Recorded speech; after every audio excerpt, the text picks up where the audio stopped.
Spider Friends. We're here today to talk about The Craft Legacy, which is a sequel to the movie The Craft from 1996.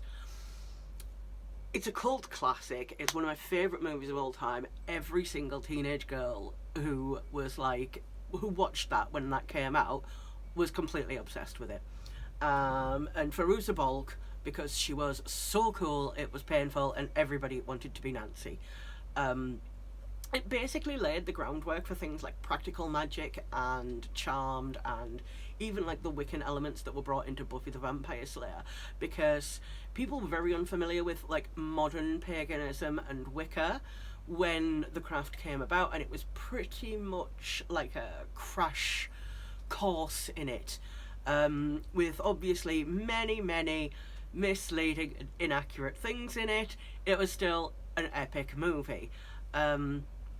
So when they announced that they were doing the sequel, The Craft Legacy, I knew I had to watch it eventually because I really loved the original. And the thing that became very immediately obvious to me is that The Craft Legacy was not meant for people of my generation who were fans of the original movie. It's made for kids of, not kids, teenage girls of like current generation. Are they still Zoomers, or has it moved on to like the next I don't need a cat. I don't. Okay. We have a cat. So, I love you. The Craft Legacy, yes, not made for me. Definitely made for the younger generation. But that's not the reason why I don't think the movie is all that great, unfortunately. I have some like legit criticisms of the movie that I think many easy things could have been done to vastly improve it. For one, it's 90 minutes long, and it really needed to be about half an hour longer because we have very little backstory on any of the characters apart from the main character of Lily. It's very much a sort of paint by numbers. This is like The Craft, but it's in the modern times. So we've got like the 4 girl characters. However,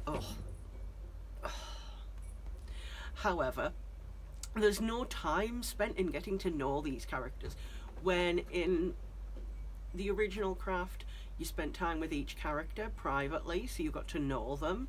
There was like, you got to go to Nancy's trailer, you got to see Rochelle's bullying, you got to see Bonnie's like scar treatment.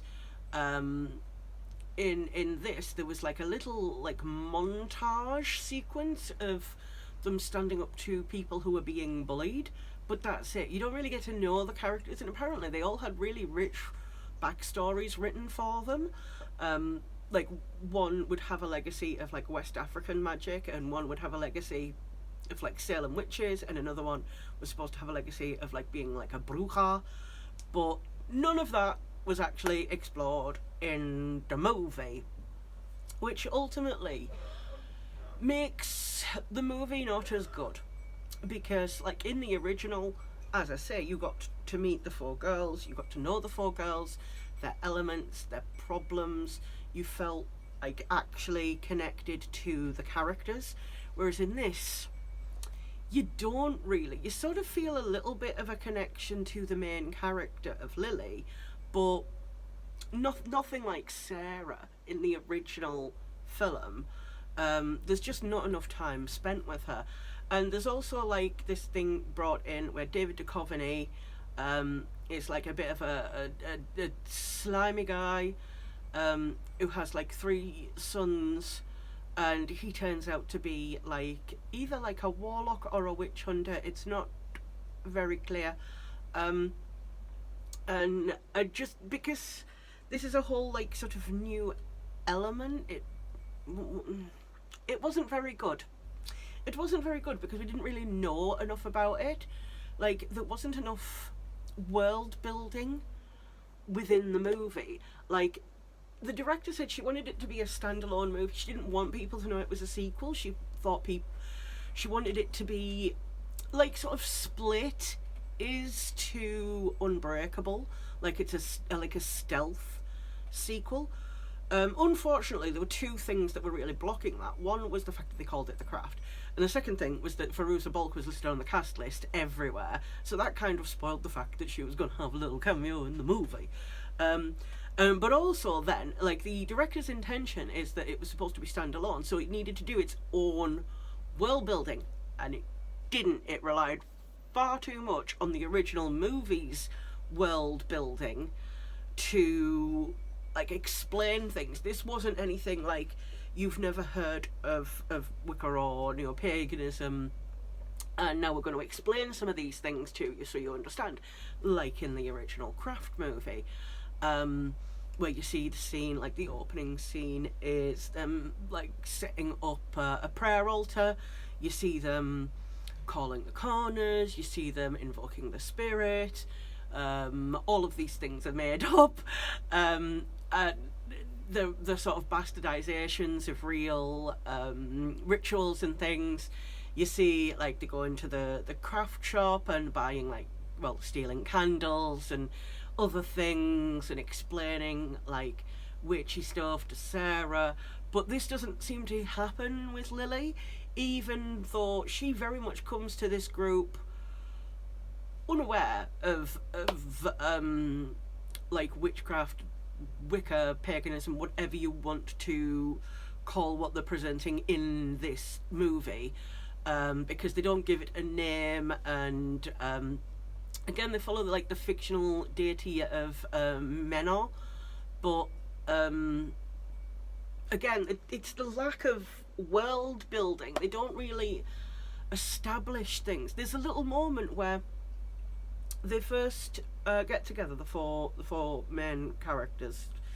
I wouldn't actually call them main characters because they don't have enough screen time. The four witches, and they go into the woods, and the girl who was supposed to be like a bruja, but they never explored that, who was like a trans girl, has like a little portable mobile altar. Unless you already know what that is, you're not actually going to know what it is. I know what it is because I like was obsessed with the craft and went through a big like Wicca paganism phase and learned all about this kind of stuff, and I learned a great deal of information, and I understood why that they had this particular altar and why it was the way it was, and I knew what it was and what the things that were in it, but they didn't explain that on screen. So it was missing a lot in terms of world building. I would actually go as far as to say that it was lazy in terms of world building. I only watched the movie last night. I can only tell you the name of the main character, which was Lily. I can't tell you the names of the other characters because they just didn't stick. And that's very different to the original Craft, because the names, this is the thing, repetition helps. The names were said over and over. In this, they weren't. Now, the characters themselves, the girl, like the witch character, very likeable, very likeable. I instantly sort of felt like, oh, I like these girls. I like the way that they are being open and friendly and sharing and welcoming towards like the fourth girl and everything, but I wanted to see more of that, and I wanted to see less of David Duchovny and his three sons. I actually think that they could have not been in the movie at all, and nothing of value would have been lost.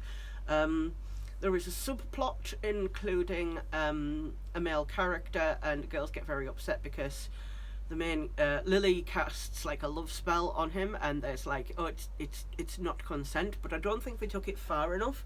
I think that they really should have made more of a thing of the fact that their objection to this spell is the fact that he was lacking consent, and that Lily sort of took advantage of him, and instead it came more off that they were a bit pissed off and jealous because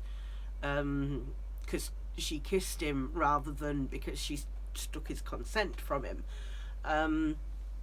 So like the movie, it had problems, and I think that somebody possibly could have fixed them given like a second pass of the script, but it's a bit late now because the movie's been made, so there's nothing we can do about that. We can only really go forward with what has been made, and what has been made was ended with Lily going into a room and being like, I think I'm your daughter, to a mysterious character who turns out to be Fairuza Balk, which is weird because 17 years ago Nancy would have still very, very much been like not tied to that bed, because she was tied to that bed in 1996, and 17 years ago was not 1996. 17 years ago it was in the 2000s. So we've got a good, maybe nearly a 10-year gap to sort of fill there and explain, like, okay, well, what happened to Nancy? How did she have a kid? Why is she still in mental health treatment? Is she still dangerous? Does she still have her powers? Is she still in possession of the invocation of the spirit? What happened to Seth? Like, there's just so many questions that final scene implicates, and then that would say, like, well, there must be another sequel. But the problem would be, like, where on earth do you go from that revelation? Because everyone's favourite character was Nancy, and basically what you've set up there is a sequel that will not work if it doesn't have Nancy as a main character. So you've kind of set a very high bar there if you're wanting to make a sequel to The Craft Legacy. All in all, I think it was not what it could have been. It could have been better.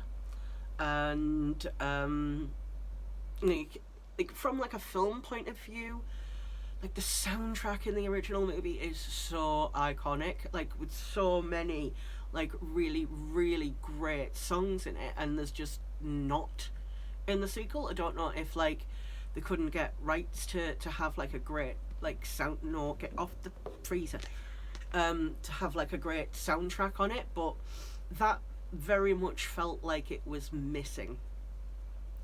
So like my main complaints about The Craft Legacy is that it didn't have a great soundtrack, that was missing a lot of world building, we didn't spend enough time with the characters, they weren't really developed or given enough backstory or fleshed out, and David Duchovny did not need to be in the movie.